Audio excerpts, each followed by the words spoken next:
মধ্যপ্রাচ্যের আকাশে যুদ্ধবিমান, চারদিকে অস্থিরতা। এই পরিস্থিতিতে শঙ্কা তৈরি হয়েছে আগামী জুনে যুক্তরাষ্ট্র, কানাডা ও মেক্সিকোতে হতে যাওয়া ফুটবল বিশ্বকাপ ঘিরে।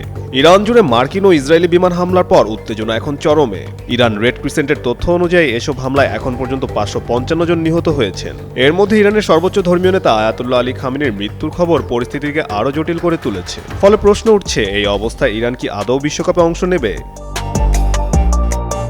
বিশ্লেষকদের মতো অনিশ্চয়তার পেছনে কয়েকটি কারণ কাজ করছে। প্রথমত, নিজ দেশের উপর এমন হামলার পর ইরান প্রতিবাদস্বরূপ বিশ্বকাপ বর্জনের সিদ্ধান্ত নিতে পারে। দ্বিতীয়ত, চলমান সংঘাতের কারণে ইরানি ফুটবলারদের নিরাপত্তা নিশ্চিত করা কঠিন হতে পারে বলে আশঙ্কা রয়েছে। এবং তৃতীয়ত, যুক্তরাষ্ট্রের কড়াকড়ি ভিসা নীতিও আলোচনায় এসেছে। ক্রীড়া দলের জন্য বিশেষ ছাড়ের কথা বলা হলেও যুদ্ধ পরিস্থিতিতে সেই সুবিধা কতটা কার্যকর থাকবে তা নিয়ে সন্দেহ থেকেই যাচ্ছে।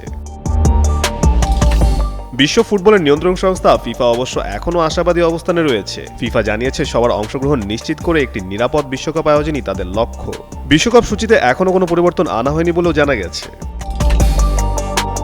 তবে ইরান ফুটবল ফেডারেশনের সভাপতি মেহেদি তাজ ভিন্ন সুরে কথা বলেছেন। স্থানীয় সংবাদ মাধ্যমে তিনি জানিয়েছেন, এমন পরিস্থিতিতে ইরানের কাছ থেকে বিশ্বকাপে অংশ নেওয়ার আশা করাটা বাড়াবাড়ি। চূড়ান্ত সিদ্ধান্ত দেশের ক্রীড়া নীতি নির্ধারকের হাতে থাকবে বলে ইঙ্গিত দিয়েছেন তিনি।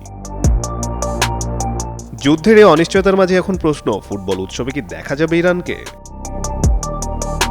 কাজী সাকলেন আহমেদ, যুগান্তর স্পোর্টস।